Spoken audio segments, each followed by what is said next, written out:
statement.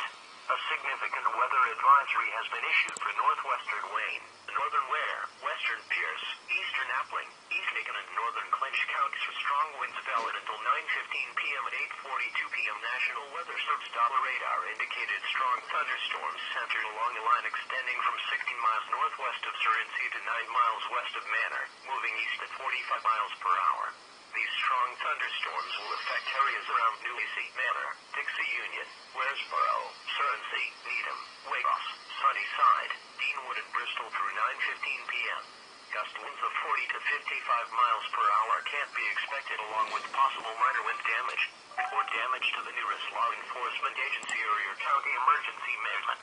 A tornado watch remains in effect until 1 a.m. Thursday morning for northern Florida and southeast Georgia. This is a severe thunderstorm warning. The National Weather Service in Jacksonville has issued a severe thunderstorm warning for western